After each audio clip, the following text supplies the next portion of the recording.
Good evening. Welcome to this question and answer event for the tragedy in Meron.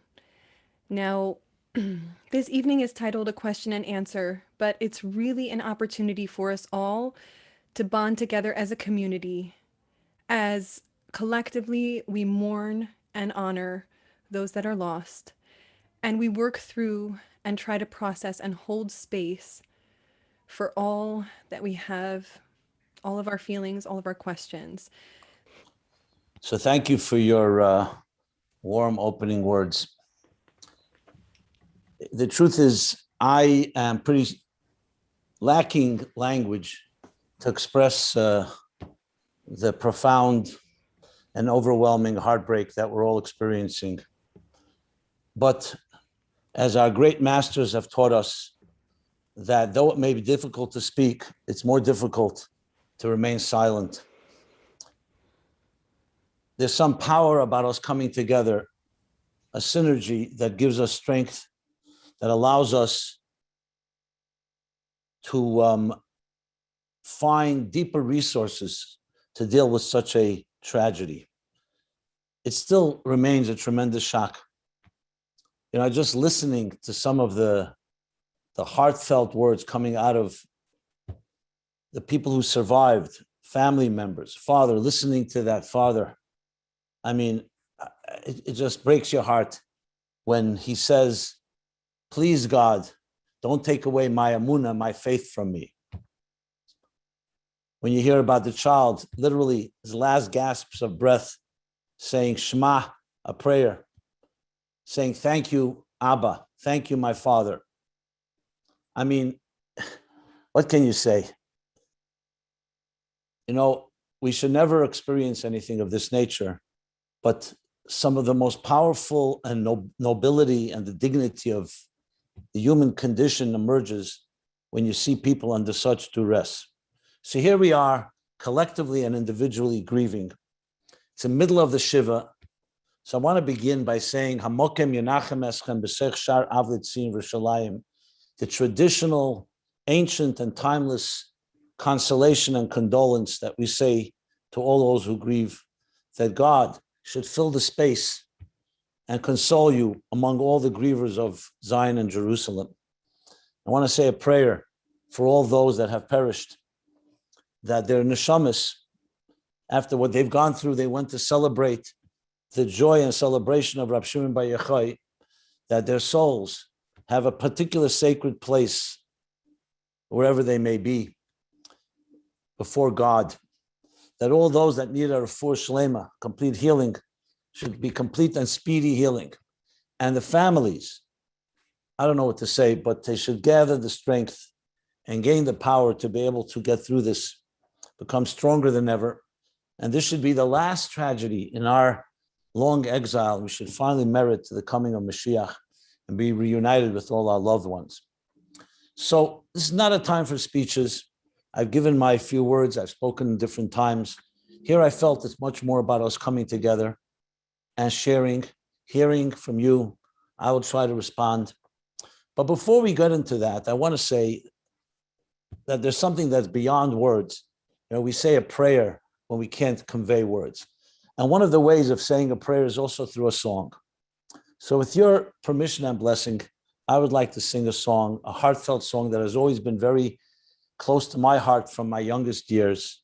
It always captured somewhat the absurdity of life, but also that deep commitment that no matter what happens, we stand strong. So it's a song without words, but it captures sentiments. And I'll sing the song, and then we will go into hearing from you, each one of you. And please, no holds barred. Everything is allowed to be brought up. I'll try to respond to the best of my ability. But let me begin with this song in the memory and loving memory of those that have moved on in this horrible way, and to their families, and to all of us.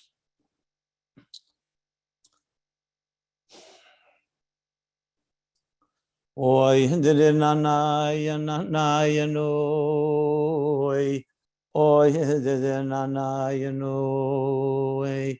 Oy Oy de na na ya no. Oy de na na ya no.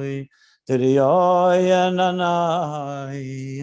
Did ya na no. Ya de na na ya no.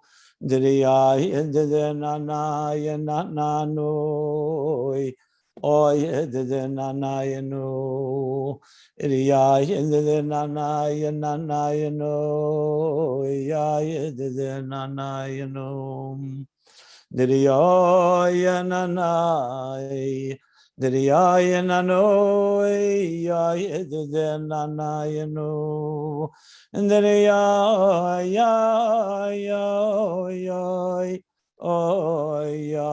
na na. Na ya na ya no.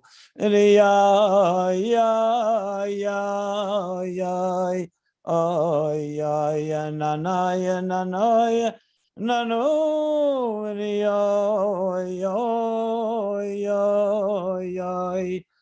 ya na na ya na ana ya no ya na na ya na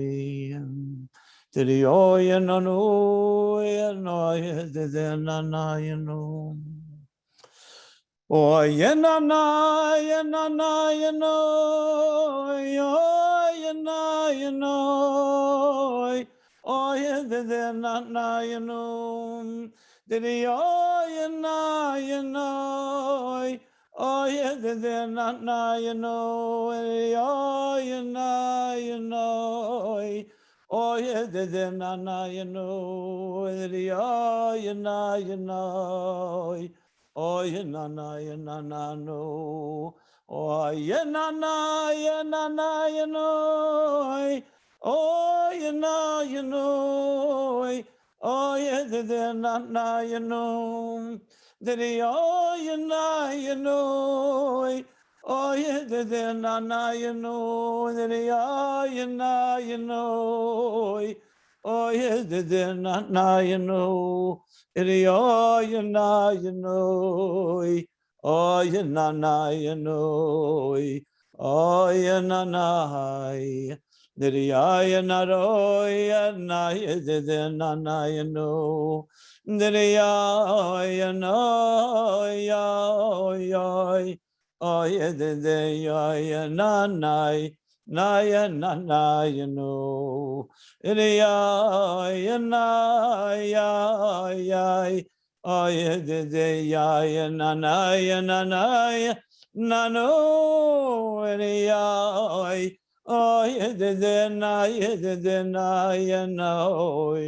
Oh, yeah, na ya no. Oh, ya na ya no. Ya na no. Ya na no. Ya na ya no. Oh, ya na no. Ya na no. Ya na ya no. So may our songs and prayers and our coming together and even crying out without answers to these unfathomable questions, may that pierce the heavens alone through all the deepest levels and invoke God's compassion on each one of us, and especially on those that are suffering in such a profound way.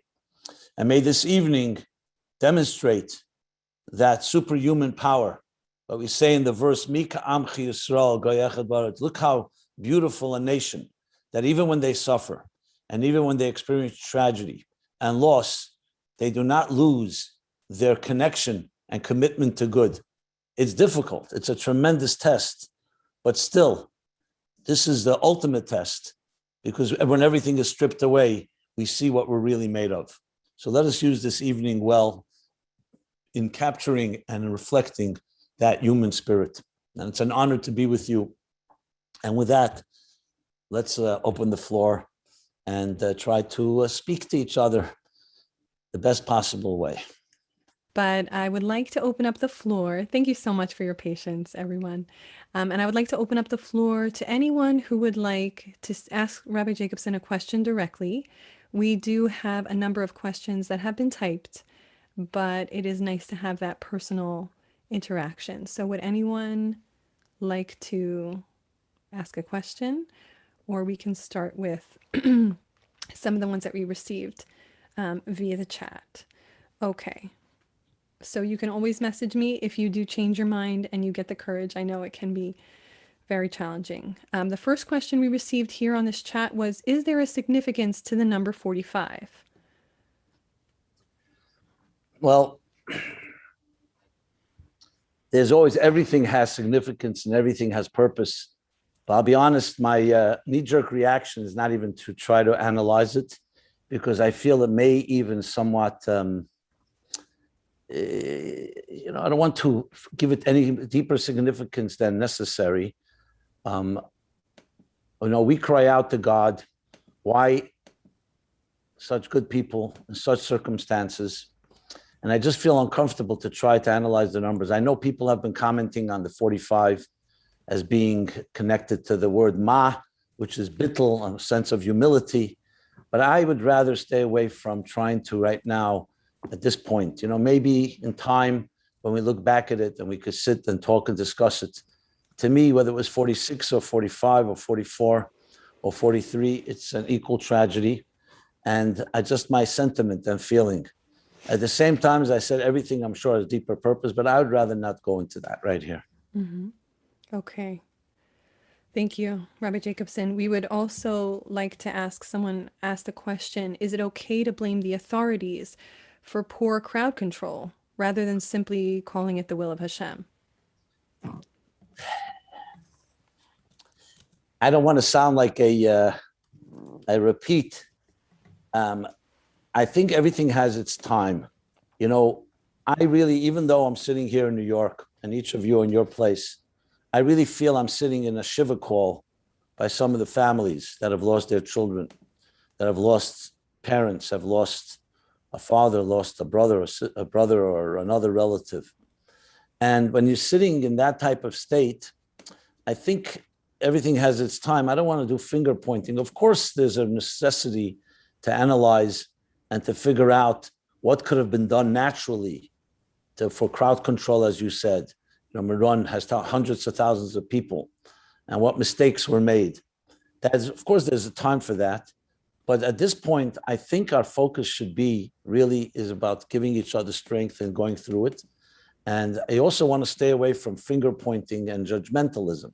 Like, I'm not sure if anyone's going to ask this question.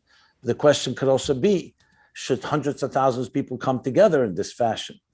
This is a custom that's been going on for years upon years. And with God's help, thank God, nothing like this ever happened.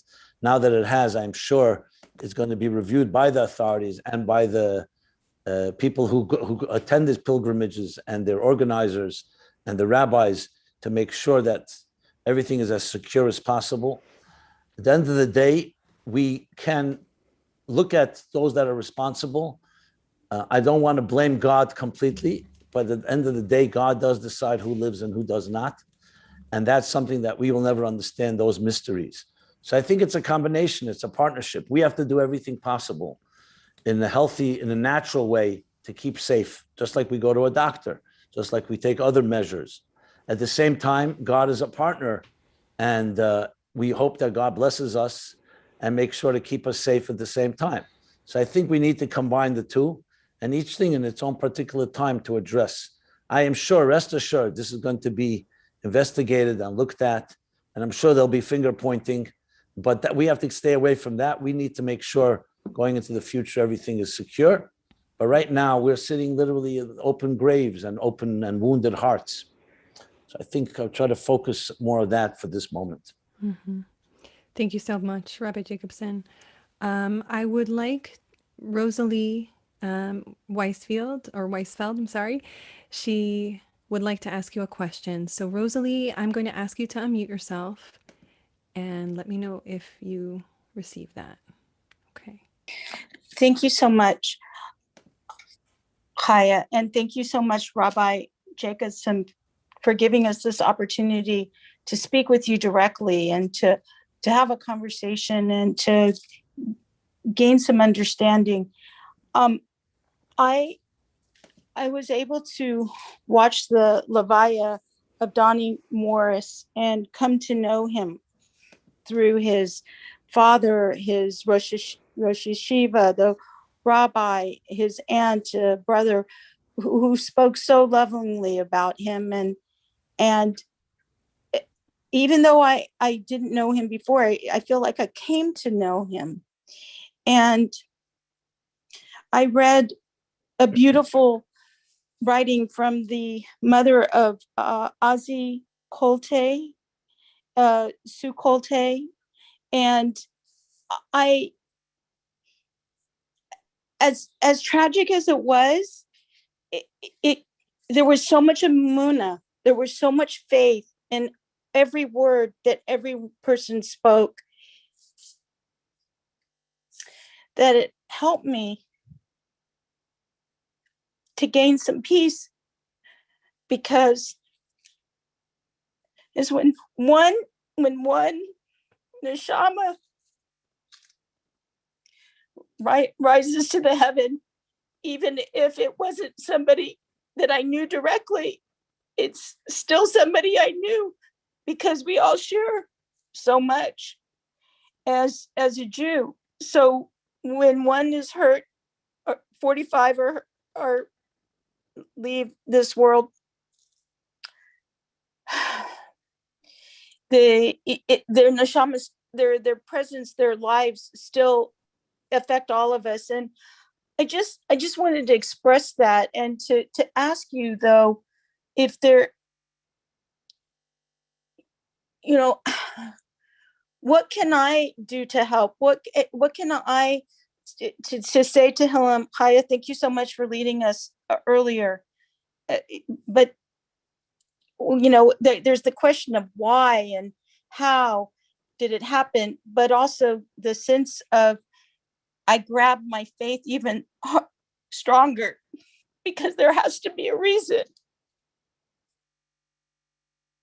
Thank you, Rabbi. Thank you, Rosalie. Well, we share the same feelings that you just expressed. It brings us to tears. As I said earlier, it shatters our hearts. And honestly, when we say we don't have answers, that's not a sign of weakness or a sign of surrender or escapism. It's actually respecting the very awesome mystery of it all. There was a Rebbe, I think it was the Belzer Rebbe, after the Holocaust. He said the following words: even if God were to come to me and offer me an explanation, an answer to why 6 million innocent Jews, 1.5 million innocent children were so mercilessly killed, I wouldn't want to hear an answer. You see, reason, logic, rationale, all the things we so often depend upon and even worship are really very limited tools. They're good for mathematical equations. They're good for figuring out how to build businesses. They're good perhaps for planning your life in regular circumstances. But when something so irregular happens, the reason we don't have answers is not because we need to dig deeper, is because it's an experience that the mind simply cannot wrap its head around. So yes, we can ask why, and we can try to find a reason, but there's no reason that will ever justify this. Now, even God, when the 10 martyrs were being brutally killed, and Moses, Moshe Rabbeinu, and the angels came crying to God and said, is this Torah and this is its reward? They were ripping Rabbi Akiva's flesh with metal combs. It was the most horrendous type of murder of the greatest people of the time, the greatest. Rabbi Akiva, Rabbi Shmuel Kohen Gadol. We say the prayer in Eila Esther, these we shall remember on Yom Kippur. And they said, is this Torah and this is its reward? And God responds, quiet, be silent. This is what arose in my will or my thought. And this statement is analyzed and overanalyzed again and again. Now, why didn't God explain? Why couldn't he explain it? If he had a reason, let him explain it. Would an explanation have satisfied anyone? So I don't have an answer of why this tragedy took place, just like I don't have an answer why the Holocaust took place and why any injustice happens in this world to any person throughout history and in our times, for any one of our personal tragedies. But at the same time, I also don't have an answer of why we were born and why we celebrate and have joy. You know, it's the mystery of existence itself. God created in a world where there's a possibility for tremendous joy and celebration, but also a possibility for tremendous pain and suffering and loss. Only God can really know what that deeper plan is. But one thing we know for sure, that no matter what happens to us, it does not define who we are. It's what happened. It can break us. It can be overwhelming, but we come out stronger and we will never cease to be committed to our goodness and kindness. Now you'll say, why not? You know, we can get angry at God and say, enough is enough. You know, what do you want of your people? Good people, trying their best. Why did they go to Meron in the first place? To celebrate a mitzvah, to celebrate the request of Rav Shimon Bar Yochai. So yes, of course, there are many ways to explain why we'd be angry. But the healthy approach is we don't want this to destroy us. We want to take the grief and channel it into something positive. This is why we're coming together. I really don't have more words. What can I say? That's why I sung the song. I don't have words. I just say, like one of the Rebbes once said, I don't have answers for you, he told his disciple who suffered a tragedy. I don't have answers for you, but I can cry with you. And there's something about crying together. There's something, the strength that we gain, listening, as I said again, to what these people are saying as they're sitting shiva for their own families is a tremendous source of strength. So my summation of what I just said is this: we don't know why, but we try to figure out what we can do about it, how we become better people, and we completely believe that we will prevail. We will prevail, and the world will become a better place, and a world that will ultimately eradicate, that all tragedy and all grief and all loss and death and disease will be eradicated. We firmly believe that. I have more to say on this, but let's take some more questions and I'll try to share. I want to share a very interesting anecdote story that happened a number of years ago, but I'll do that in the next segment as we continue on here. Thank you, Rabbi Jacobson. We do have another question from Judy Kay. Judy, if you're available, I'm going to ask you to unmute yourself now. Okay, let's see. Do you see? Okay. Okay, I think I'm unmuted now. I had difficulty. That's okay, we can hear you. First of all, I want to say to Rabbi Jacobson, we love your Omer app, Counting the Omer. It's just been remarkable how much it touches us. A bunch of us women get together every morning and go over the app together. And I really appreciate that. And I appreciate this gathering because the wisdom that we get from Rabbi Jacobson all the time, it gives strength at a time when people want to say why and why do the people go there? Well, I've been to Meron a few times and there's very good reason. There's no place else in the world where 500,000 people gather and there's food and drink and nobody is selling you anything. It's all laid out because it's a place of Jewish unity. And all streams, religious, not religious, all kinds of Jews are there. We get to see primarily the videos of the more observant Jewish people with such fervor celebrating. And I've been there a few times myself, and each time came away with how different it is than any place else in the world, where they'd be selling you everything Thank you, Judy. I'm just going to say I'm so sorry to interrupt you, because you're right, and you're bringing up some really beautiful points. But just in the interest of time, I apologize. Okay. Okay. Please forgive me if you have a direct That's okay. question. Okay, because what you're saying So- is really important and beautiful, but if you have a direct question to ask, thank you so much.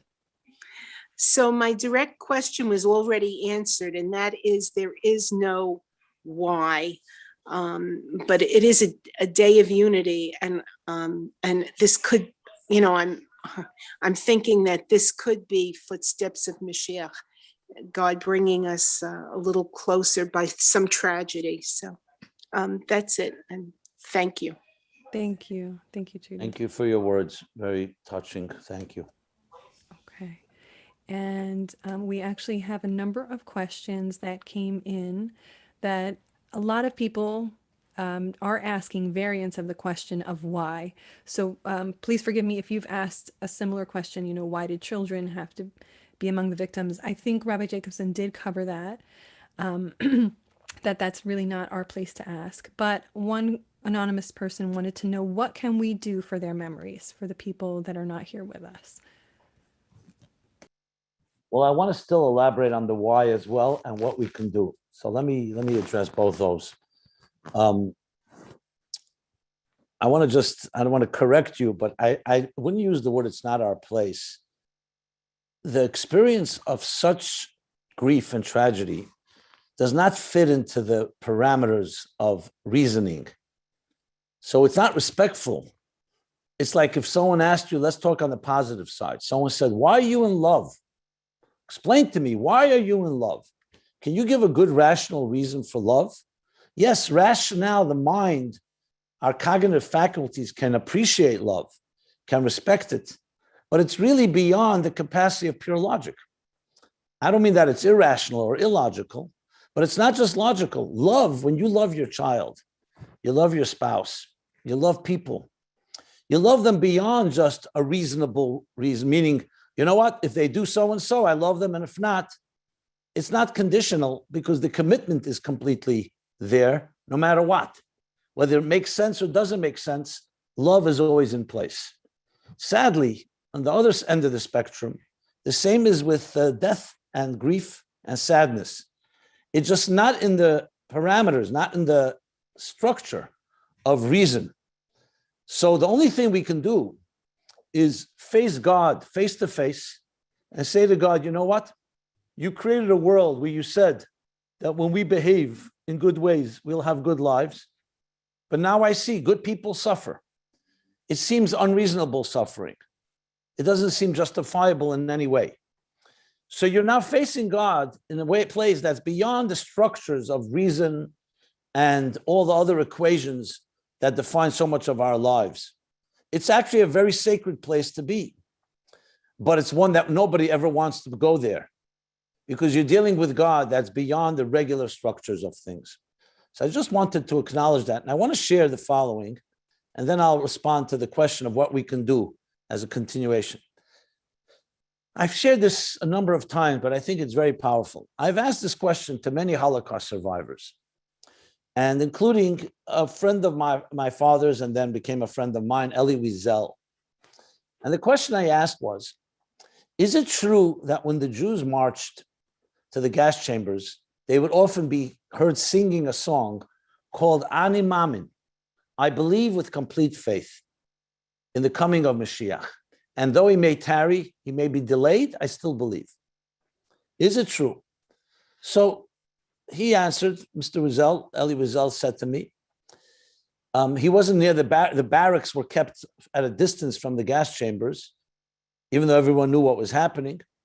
But he said very often, however, in the barracks, you would hear in the morning, in the afternoon, in the evening, in the middle of the night, a prayer, a Shema Yisrael, sometimes a Kaddish, sometimes one song, and sometimes this song of I believe with complete faith. So I said, with all respect, I'm an American boy. I didn't go through anything close to that.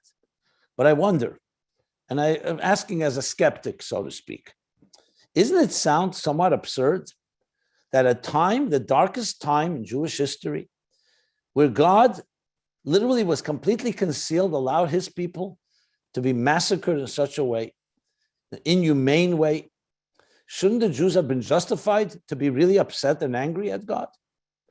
And instead they're singing his praises and saying Kaddish and hallowing his holy name? Doesn't it seem like, it doesn't seem normal? So the response I heard from him and from others, that first of all, it's true, Jews are not always that normal. Okay, but beyond that, the statement was, it wasn't denial.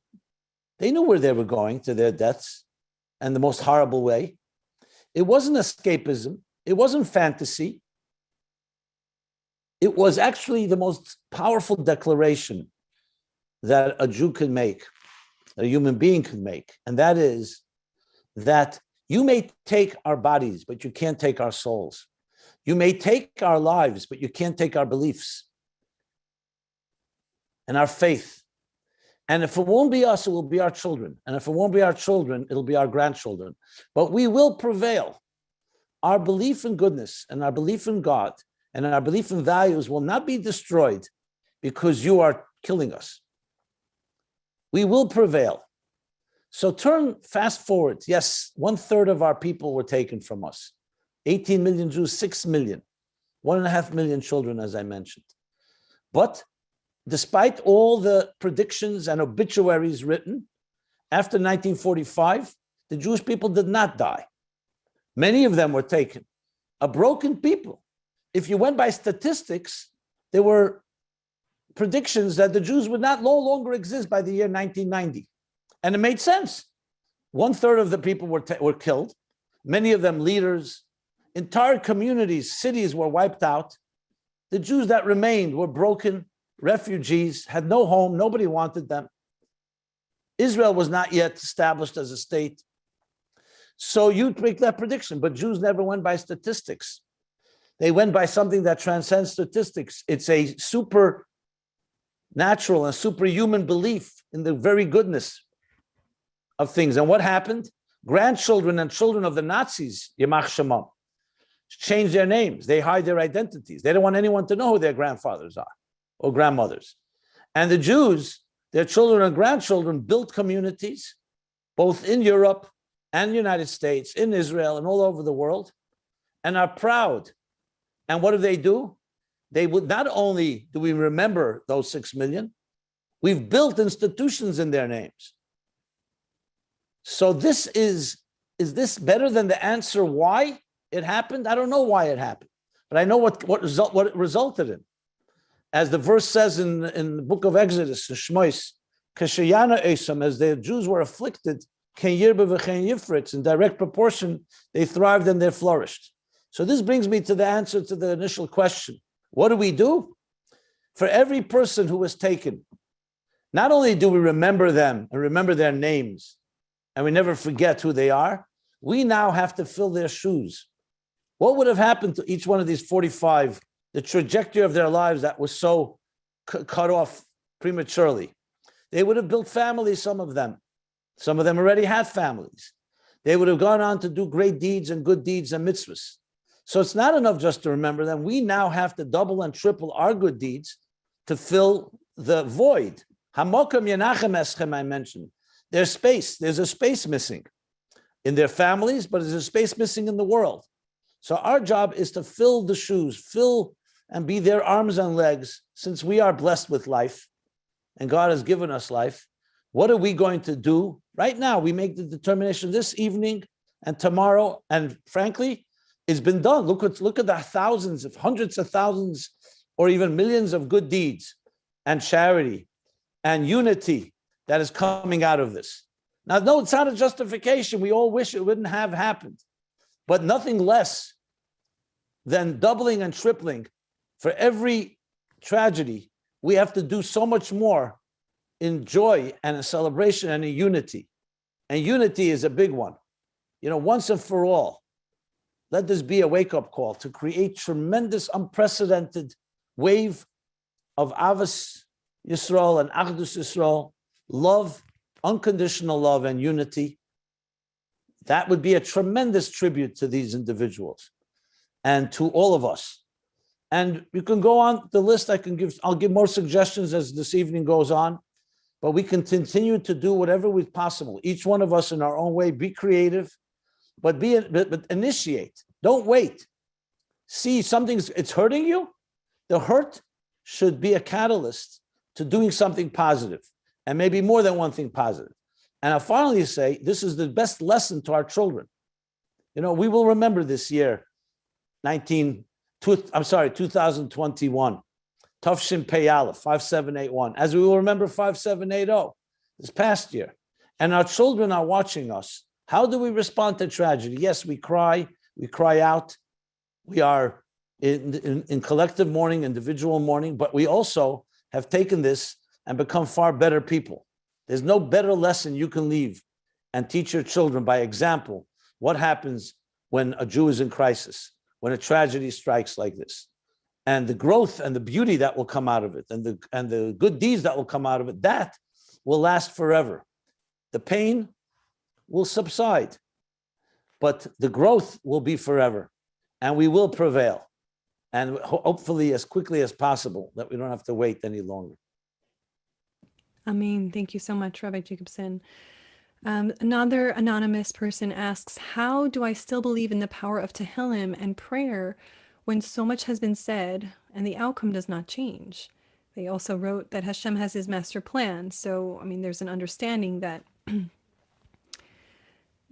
this is a painful thing to grapple with. Yeah. Well, what comes to mind is, if you may all remember Mrs Waxman in Israel. It was a number of years ago, I'm not sure how, maybe 20 years ago. It was her son that was captured by terrorists. And of course, Israel does not negotiate with terrorists. So the demands were great. They wanted to negotiate. Meanwhile, the Israeli intelligence found out where he's hiding, where they have him hidden. All of Israel was praying and saying Tehillim, led by Mrs. Waxman, saying Tehillim and praying for him. The Israeli army did find out where he was, but they came a minute late. When they stormed in to the hiding place where the terrorists were hiding this young man, they killed him before the Israelis could save him. So, of course, it was a tremendous mourning and grief in the entire country. But some Israeli journalists, I guess a little more abrasive than appropriate, asked Mrs. Waxman and said, what happened with all the prayers, with all the Tehillim, the Psalms? Now, everybody was saying Psalms, and look what happened. Your son was not saved. And this was, how anyone could ask a grieving mother that question is another story. But this is what she responded. Listen to this Kiddush Hashem, sanctifying God. This is what she said. She said, yes, calmly, composed. She said, yes, we prayed. We said Psalms, and God heard them all. He hears all prayers. And he listened well, and his response was no. That's how she replied. And we accept that. Now, this was not an act of, she's a grieving mother. She cried well over her son. But the demonstration of such aplomb, of such dignity, the fact of the matter is, we're told our prayers do have impact. God listens to every prayer, as we understand that, and God hears it well. How God responds is not always the way we understand. Sometimes he'll respond exactly as we expected and what we wanted. Great. But sometimes his response may be not the way we imagined. And sometimes the response is seen later, over the time, over years, why God responded his way. Remember, faith is not some childish crutch where you just say, it's all in God's hands, I throw up my arms, we're nobodies. That's not true. Faith is not passive. Faith is aggressive, actually. The greatest men and women of faith, Abraham, Sarah, Moshe Rabbeinu, the list goes on. They challenged God on every step. When when Pharaoh was bathing in the blood of Jewish children, Moshe Rabbeinu didn't say, oh, Pharaoh's he blamed God. He pointed an accusing finger at God and says, why are you doing evil to these people? And when even this wicked city of Sodom was being destroyed, Avram is arguing with God. Hashefet Kalar, the judge of the entire world, is not doing justice. Faith is challenging God, demanding justice, and saying to God, you're the one that promised us that goodness will prevail. We're calling upon you. We invoke God's very verses in the Torah to challenge God. But at the same time, faith has another side to it. After we've done everything we can possibly do, whether it's through prayers or efforts or psalms, everything, at the end of the day, there's one God, and God decides. And we accept that decision, even if it's not the way we expected it, even though we cried and argued with God. That's the paradox of faith. It goes, both come together. It doesn't always sound rational, but it does come together. And that's where really healthy people grow, because they absolutely fight tooth and nail, even with God. But then they understand that God is ultimately the final say, and God ultimately is utter goodness, even though we may not understand it. And we will continue to argue and fight until we prevail, like Moshe Rabbeinu did, 80 days, arguing with God to forgive the Jewish people. And for that, we have the holiest day of the year, Yom Kippur.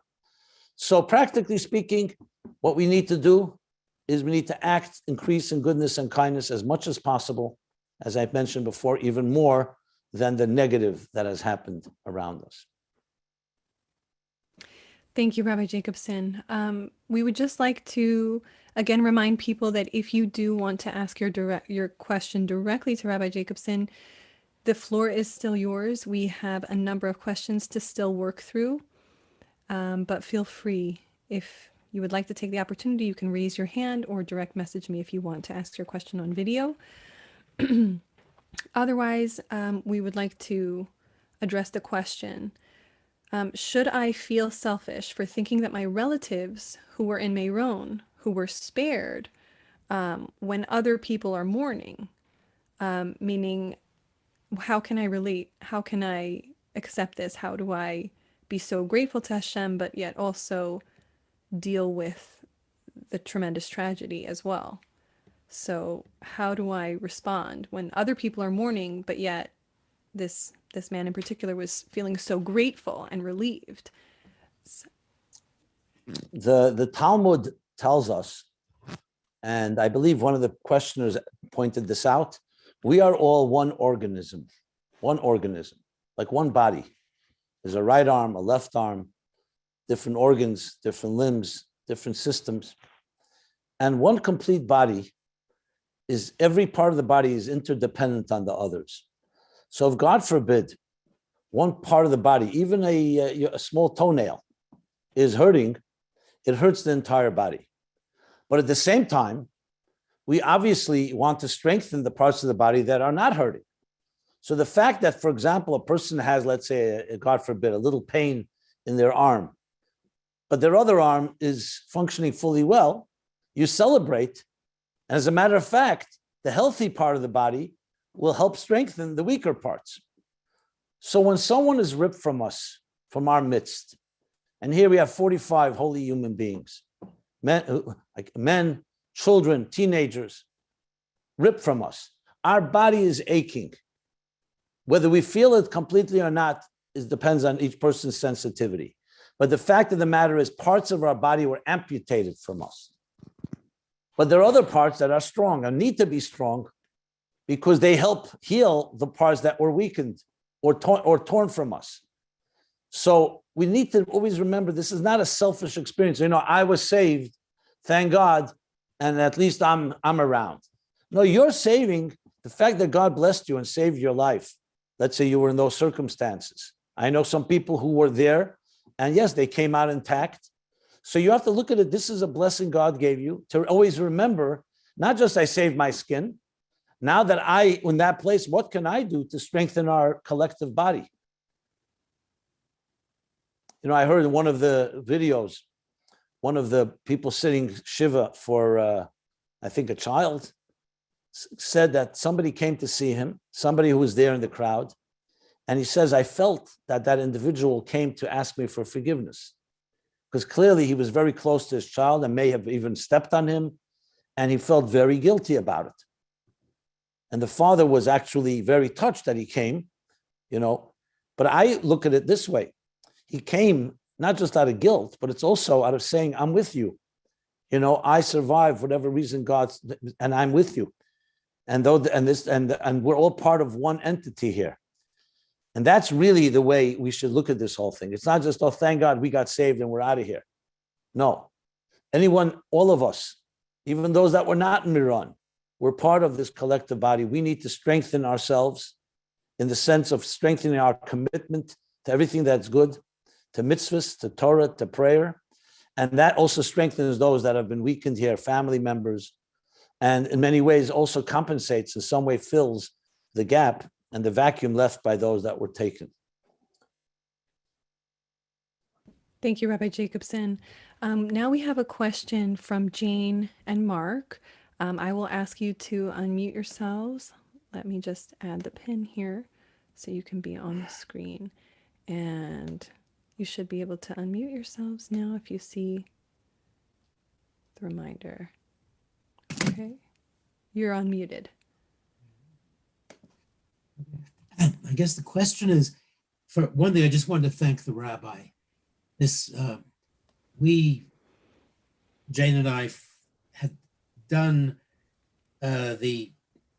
counted the Omer intermittently before this, but about 4 years ago we started, and this year we've done it completely. And I wanted to ask you, do you see tragedy and these terrible things that happen as some way freeing us from Mitzrayim, from the narrow places, and letting us see that we are all together, that things are much broader? And, I know you can say it much better than I can. And I just want to, again, thank you, Rabbi. This is so wonderful that you're doing this. Thank you. Yes, look, it's hard to deny that we are right now in a period of actually mourning in general.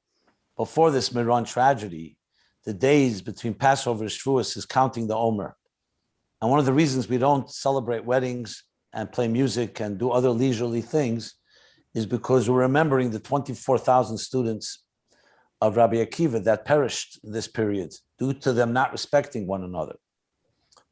So it's unfortunately the same period of mourning, and now we have something really to mourn about that's in our own time, sadly, terribly sadly. So what you're just referring to, I think, is a good way to put things into context. When the Jews left Egypt, which was a few weeks ago, already 5 weeks ago, we celebrated the Yetzias Mitzrayim and the Exodus from Egypt. Then we count 49 days. That leads us into Shavuos, the receiving of the Torah. The 49 days are seen as 49 days of preparation, refining ourselves. They did not respect one another. We learn to respect one another more than ever. We refine our characteristics, our personalities. We try to improve who we are. We look introspectively into each aspect of our personalities. The chesed aspect, the love, how we discipline, which is the 49 days of refinement. And now that we have this unwanted, to put it mildly, this terrible catastrophe, now it really has woken us up. So the fact that we are in these 49 days of refinement, preparing to receive the mandate of God at Sinai, coming from the Exodus from Egypt, as you pointed out, Mitzrayim, Egypt, refers to all forms of constraints and limitations and inhibitions and fears. And yes, including the pain that we suffer and the grief of all loss and tragedy. So the 49 days that we are in right now are really meant to build us up, to rebuild our lives. And now, as I said, this has all taken on a whole new acute level due to what's happened last Thursday night in Meron in Eretz Yisrael. So as Maimonides says in a very powerful and succinct way, right? The beginning of the laws of fasting. He says when a catastrophe, a disaster strikes a community, it would be cruel and insensitive to see it as just an accident. We have to see it as a wake-up call, not a wake-up call to point fingers and blame others, but to look at ourselves, to be more introspective, and not as blaming ourselves either for what happened, but it meant to be that we need to learn from every experience. So it's not a direct tit for tat. Okay, we didn't do this, that's why this happened. But rather, it should make us more sensitive human beings.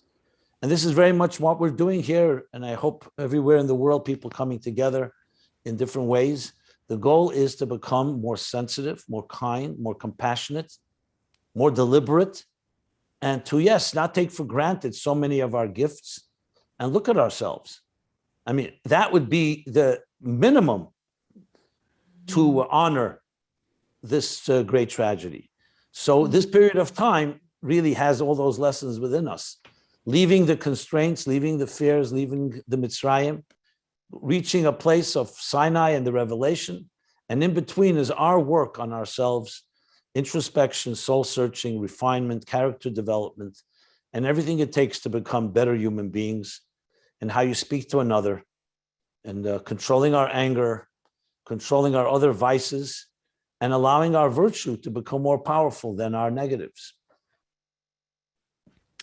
Thank you, Rabbi Jacobson. Now, this was a question that was submitted earlier today by Chana. So Chana says, Dear Rabbi Jacobson, thank you for having this special program to address the Meron tragedy. On a daily basis, I work on my emunah and betachon. I study and restudy in good hands the collection of the Rebbe's letters and talks on the topic. I frequently study Shar HaBetachon of Chovos HaLevavos and other books on betachon. I do tend to get anxious, yet this week I'm having more anxiety symptoms than usual. Getting nauseous easily, having nightmares, and just having those feelings of sadness and malaise. And so she continues that she's trying to direct her energies in a constructive way and do things in memories of the Kedoshim. She's davening, and she's davening for healing for everyone. And she's doing all these things that she feels the Torah, or she's learned, or that the Torah is recommending to her, so to speak. So she says, my brain knows the best answers the Torah gives us, but the feelings aren't going away as fast as I'd like.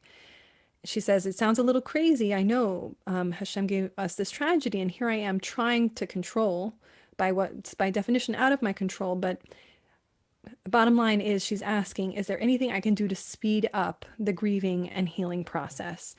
And it's similar to another question that was asked this evening, with a person just feeling that they're unable to move on, and they're just really having if they simply can't move on, they can't stop thinking about how horrible it all was. So what, if you can shed some insight, we would love to hear. Thank you so much. Absolutely. I mean, this is a very, all the questions have been excellent, but this is a question that's so universal about any challenge we have when we feel paralyzed emotionally, psychologically. And as much as we know we should be moving on or being able to free ourselves, we just get completely debilitated and demoralized. So I will just share some of, I don't want to call it trade secrets, but some tips that are based on Torah thinking that's time tested, goes back thousands of years. Remember, we're a people that individually and collectively have suffered greatly. So what gave the Jews the fortitude? How did they have that resilience to be able to make it through? First Egypt, and then the destruction of the first temple and the second temple and everything in between, over and under. And then the persecutions through the Crusaders, the Inquisition, the pogroms, and ultimately the Holocaust. And of course, individually. And this is something I deal with and work with a lot, because I really sincerely believe what I'm going to share now, at least briefly, is very much a true formula that all people who suffer in any way, seeking recovery from trauma, from abuse, can learn from the Jewish people who are here almost 4,000 years and have developed a time-tested formula. And that it comes down to a few things. I'm going to mention a few key points. Number one, we can never do it alone. We may think we're self-created people, self-sufficient. I'm an entrepreneur. I can solve all problems. That works when things are going routinely and regularly. When something strikes us that's more powerful than us, the vital component is you have to hold on to something greater than yourself. Some people call it faith. Some people call it betach and trust. Some people call it connection. In the words of Rabbi Meron Meprimishlan, he said, when you're tied above, you don't fall below. In other words, we need something to hold on to. They say when the Blazhener Rebbe was in the concentration camps, he had with him a chassid. Some of his chassidim, his followers were there. This particular camp, every one of them had their own cruelty. The commandant in this camp had this game, this cruel, horrible game he would play, quote unquote. He would have the Jews dig these wide trenches. And then the game began with music playing and all that. Whoever can jump over the trench lives, whoever cannot will be shot. And one of the chassidim, one of the students of the Rebbe said to him, Rebbe, enough is enough. How much is unbearable? How much can we deal with, take? Let's just allow ourselves to die, go back to God, and that's that. And he said, no, as long as we have even our breath to breathe, we need to continue to fight to live.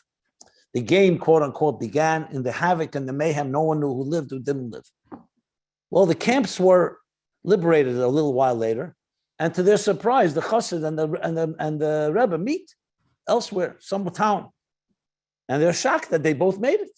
So the chassid says to his Rebbe, how did you jump over the trench? You're not a young man. How did you have the strength to jump? He says, I closed my eyes. I held on to the coattails, the kapota, the coattails of my holy father, my holy grandfather, my holy great-grandfather, my holy great-great-grandfather. And then he turns to his student, his disciple. He says, what about you? You're also not that young. How did you jump? He said, I held on to your coattails. So number one is that we must have somewhere we connect to a strength greater than ourselves. That's what happens during a storm. Which tree remains standing? The ones with deep roots that are connected to something more than they are. That's one. Number two, be around people who have that resilience. Remember, confidence breeds confidence. When you're around people who are all weak, it'll only weaken you. It's vital to have friends, a support system, and others that have either gone through the fire and become stronger, or generally have that optimistic approach. And finally, point number three, the last thing you want to do is isolate yourself and be ruminating and depressed over whatever tragedy happens, in this case, this tragedy. You need, as much as difficult as it may be, you need to pick yourself up and go help other people. The only way we do not allow emotions to destroy us is when we become proactive. You influence, then you don't allow those emotions to control you. I am brokenhearted as any one of you. Yet I've been trained that in a time like this is what we do. We come together, whether we're in the mood of it or not, and we strengthen each other. Do we have answers? No, we don't have answers to many things, but we still need to help each other. And when you help someone, even when you're in a broken heart and you're not in the mood of it, that itself brings light into your spirit and helps you get through the grief. Now, all these things are not that easy to do, but these are critical. These are three things that each one of us must do. It's the only way to get through times that are so difficult like we are experiencing now. Thank you, Rabbi Jacobson. We just have another question. Someone here on the chat that would like to ask their question via video. Farideh, if I'm pronouncing that correctly, would you like to turn on your video? I can ask you to start your video now, or if you just want to ask by audio, just remember to please keep your questions succinct. If you can, you know what, maybe I I'm asking you to start your video or to start your audio. I don't know if you should see a notification on your screen. Otherwise, we'll circle back. Okay. So another question is that there seems to be a gezerah. This question actually came in via email as well by a man named Yehuda.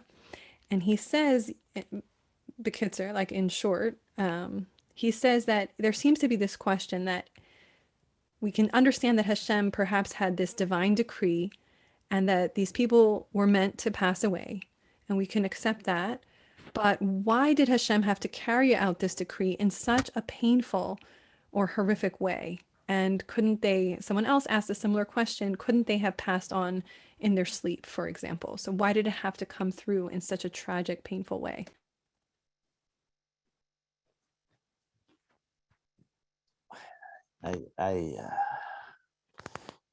Please don't take my smile as a smile. It's actually a cry. I don't have an answer to this question. And I don't even know if God will ever tell us why. Why do I say that? Is because this goes into the scope of what I mentioned earlier, an area about life that we just have to recognize that we know nothing about. It doesn't make any sense to me that, first of all, why do we need a decree like this in the first place? Didn't we have enough decrees over the last few thousand years? Didn't we have enough wake-up calls? So that's question number one. Question number two, why it should happen in this fashion. And I'm not trying to suggest that since it happened in the past, it makes this anyway easier. It just compounds the question. When Eov, the great sufferer, Job, in the book of Eov, there's one verse that really always completely captures one's heart. When Eov says to God, why? Why are you allowing innocent people to suffer in such ways? And to paraphrase, Hashem answers, God answers, were you there when I created heaven and earth that you asked me this question? The way I always understood it was, you asked me why people suffered. You asked me why people have joy, why children are born healthy, why there's so much beauty in this world.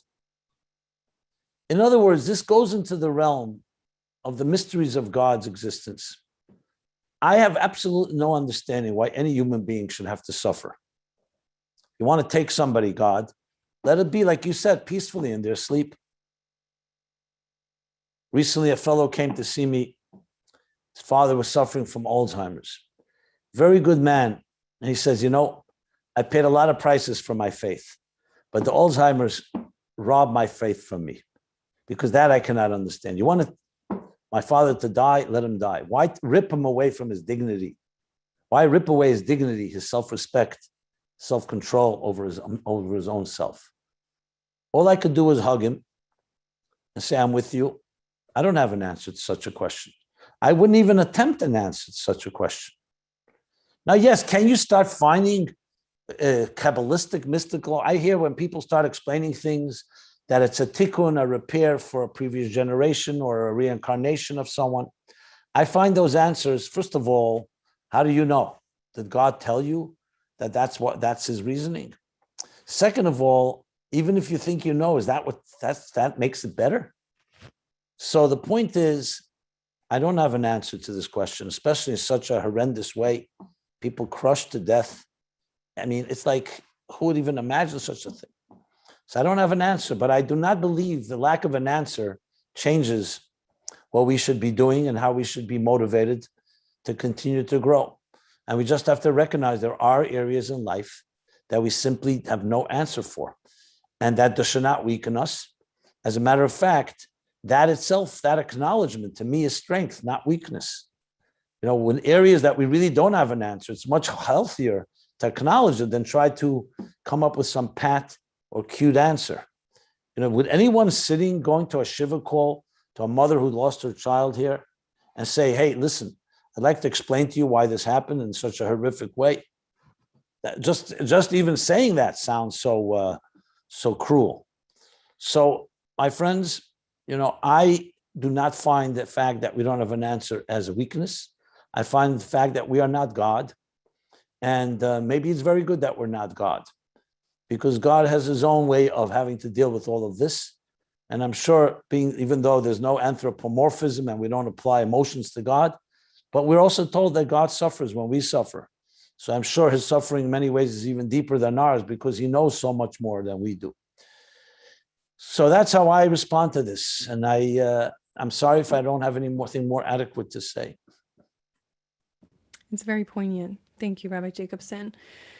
Now, this is a question from Golda, who says, given that both COVID and Meron affected such a cross-section of people, there seems to be a universal, in quotes, message here, right? That these two things are coming in close succession, somewhat close succession, and yet her question is, do you think that this same message do you think it is the same message, or it's something else?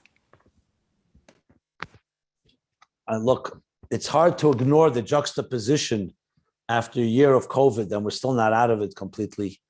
And people dying horribly. Remember a year ago, my own community and many communities, people I personally knew, family members and so on. And then this, literally in the footsteps. And like last year, if you remember, Meron was empty because of COVID. And now people could finally go in larger numbers, and look what happens. So it's hard to ignore the juxtaposition, but I also want to be careful not to equate tragedies. To tell someone, for example, hey, I'm saying it somewhat in a pat fashion, but you have a tragedy, don't be worried. Someone else also has a tragedy. I think you have to be careful not to take that type of tone. So I think every tragedy is its own story. From a point of view that I'm speaking to myself, which a lot of what I'm saying, just for the record, I speak to myself as I speak to you. I look at it like those of us that have lived through it and have witnessed it and have experienced it, and not necessarily close to home where you or I suffered directly. I had COVID last year, but pretty mildly. But all this, we're not oblivious to. Our hearts are broken. We're grieving together with the parents and families of those that have died. And at the same time, looking at it all, I see it as a global and personal wake-up call. I will just speak for myself personally, because I don't want to just turn this into an abstract idea. When COVID broke last year, right after Purim, basically March 2020, as I said, I had mild symptoms, but I immediately felt, and I say this with all humility, I felt I was trained for this moment. It's like a military. You train your whole life for the moment when you need to rise to the occasion. I saw immediately not only the illness, the pandemic, the virus, coronavirus, but also the psychological impact it was having. Tremendous, debilitating impact, especially as time passed and uncertainty settled in. When people's lives are disrupted in every possible way, from school to work, to travel, to leisure, to their entertainment, to their sport, whatever it may be, their entire lives were disrupted, everybody in their own way. Shuls were closed. Remember Pesach last year, 2020. So it had a tremendous psychological toll that's still there, because uncertainty does things to people that are very, very debilitating and equally challenging than the illness itself. So to me, it was very clear. This is the time to rise to the occasion, demonstrate what we were trained. We are the Jewish people. We've been through it all. We learned how to thrive through challenges, how to grow. And to me, in doing anything less would not be doing a justice to all our parents and grandparents who suffered so greatly for us to have free, prosperous lives today. So when I see this happening in the spirit and right in the footsteps, right, following or within COVID, to me, the wake-up call is now compounded exponentially so many times over. I honestly, I say it in a very sincere way, I think anything less than a global revolution, a global pandemic of goodness and kindness, Anything less would not do justice, would not be acceptable. Things like this that happen, first on a COVID level, which was so global, and now this that drove so closely to home, requires us to create a revolution of good that's more powerful than the grief that we're experiencing now. Now, I know it sounds like strong words and very dramatic words, but I really firmly believe that. It's the only way. What Judaism has always taught has always been something negative happens, the positive has to be stronger, many times stronger than the negative. It's the only way to redeem a liability by turning it into an asset. Now, of course, this comes with grieving and it comes with sadness and comes with mourning. But at the end of the day, if we don't become stronger and better and more united and more loving, what does that say? That this event is going to be more powerful, this negative event, than the positivity that we're bringing into this world? To me, that is far greater tragedy. Don't get me wrong, it's not far greater tragedy than death and the loss of innocent people. But I mean a far greater tragedy in a cosmic sense, in a larger sense, because we have not taken it and turned it into something that will storm the heavens and earth itself into a major global revolution of goodness and kindness and unity and love. And this, all of us are responsible for. We can't be looking to others and saying, well, we're the leaders, where are the community leaders, where are the teachers, the rabbis, the scholars? No, this is a grassroots effort. We're all crying, so we all have to also learn how to turn this into a tremendous surge of goodness and not just rely. Just like the crying is collective, so too has to be this type of revolution. That's how I look at the whole picture. Thank you so much, Rabbi Jacobson. As the evening is getting late, we just wanted to remind everyone of the tremendous power we have this evening as a gathering of souls, honoring those we've lost, and continuing to daven for those who are injured. So thank you so much, Rabbi Jacobson, for your time. And thank you to everyone for being here. And Rabbi Jacobson, if you would like to close with some final words, I'm sure we would all appreciate even perhaps a niggin, as you shared so powerfully that music can express so much more that our words cannot. So thank you. Thank you again, Rabbi Jacobson. Sure. Well, I am personally overwhelmed by this evening. First of all, the turnout and the questions and just being together with you, even though this isn't person to person physically in one room, but I feel our hearts are one and our souls are one. And I want to say that I'm committed to continuing this type of journey with you. So I'm sure there are more questions and more things to share. So I see no reason, I'm just speaking out loud right now, I didn't even plan it, that maybe we should do a follow-up if people really want that. I'm happy to do it. I'm not happy to do it. I should say I am honored to do it. So that's on a practical level. On a deeper level, I want to reiterate and just sum up what I said. I believe that we have now, even though it came in the way that none of us wanted, a historic opportunity, which human nature is such that these moments dissipate. Let's be honest, human nature is time passes. The families will never forget, the families that have lost loved ones. But many of us will move on. And it would be a disgrace and a terrible if we did not solidify our commitments now and make sure we create permanent change. I can't tell you the secret formula to that. It's hard to do because as time passes and we don't have that same passion or the same even grief, what's driving us?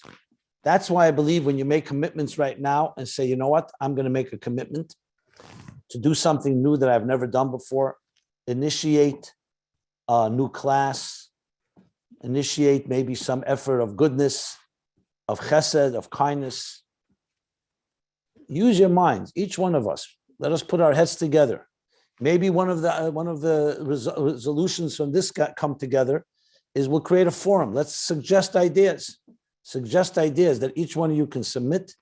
I will submit, we'll all submit, and let's turn it into a movement.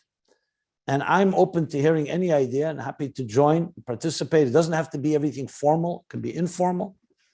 But that to me is what I think is the most challenging thing. How do we turn this into something that's perpetual? That we can look back and say that 2021, Lag BaOmer, Tafshin Pei Aleph, yes, a great tragedy happened. But a year or two later, Mashiach surely will come. But a year or two later, here are initiatives that grew out of that, and that we remember, look what happened. Here, look what great things people have done in that spirit that have lasted. So that's what I would suggest. Let's put our heads together in that context. And then finally, on a personal, emotional note, to me, all of this brings out a deep love for each one of you, deeper than ever. Obviously, a deep love to the families, though I don't know most of them. Some I know a little, some I know in passing through others. But a deep love, because at the end of the day, we're all neshamas. We're souls. Each of you, myself, every one of you, is a soul that God sent to this world. And most of it is 99% a mystery. Where was your soul before you came to this world? Where will it go in its future? It's a mystery.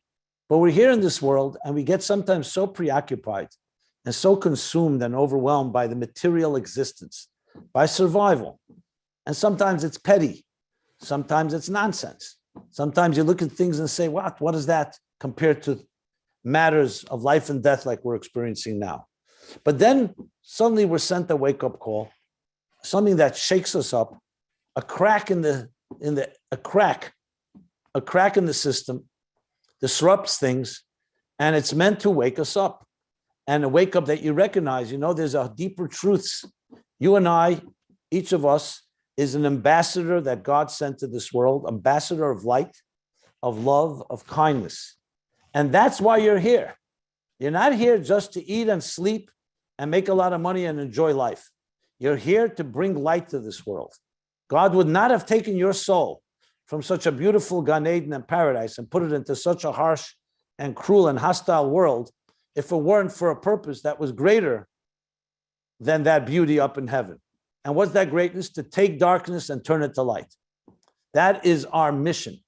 Each of us has to find a way to do it through our personal skills, whether it's communication skills, whether it's people skills, whether it's ideas, whether it's implementation, whether it's chesed. Each of us has a unique personality, and we have to learn how to be that unique ambassador of the light that you give off and transform the darkness of this world into light, into divine light. That is the most important message of all. So, as I began with a niggin, I'll conclude with a niggin. And you know what? I don't even want to call it a conclusion. Let's call it only a break between one farbrengen and the next. A small break, like they do by Hakafis. We say Ad Kan Hakafa Aleph. After the first dance, we say, okay, now the first dance is and the second dance will come. So we'll have second dance and the third dance. And we should only dance all the time. So let's sing another song. I'll sing a song which also evokes both the challenges of life and the hope and optimism of getting through darkness to a deeper place. So this song has 3 sections to it.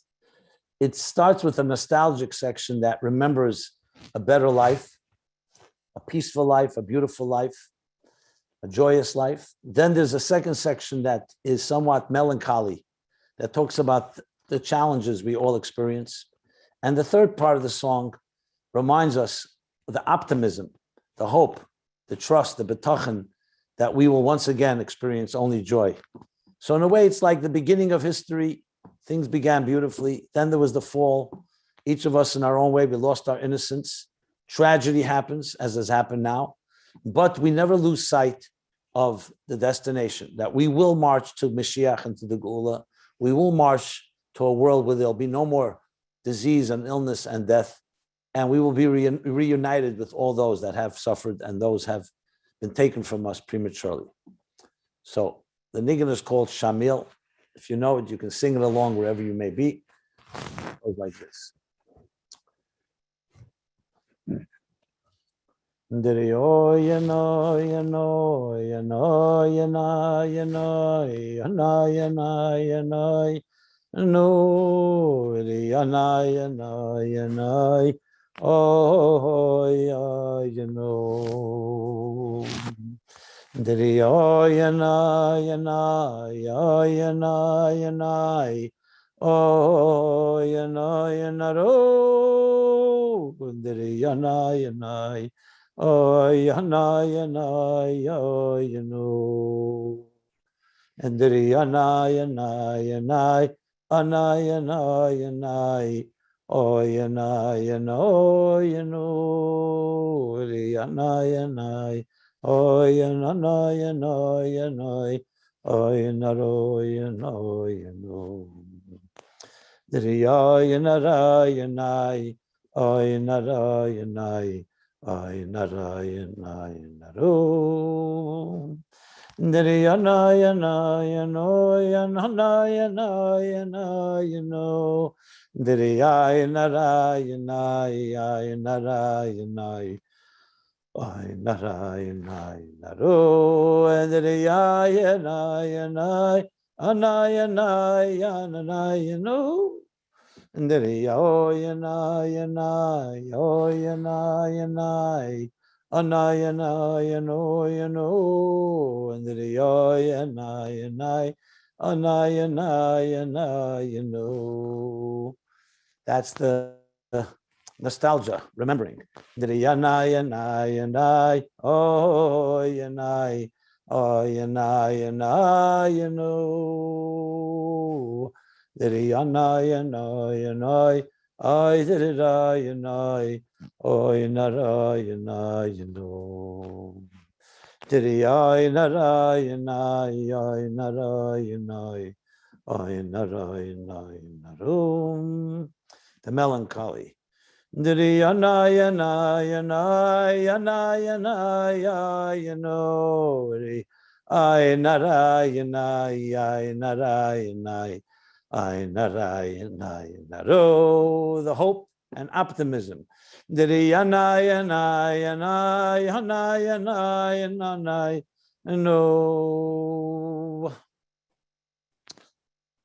you, everyone. On my behalf, thank you to our great moderator. Thank you for all of you with your questions. And please stay in touch.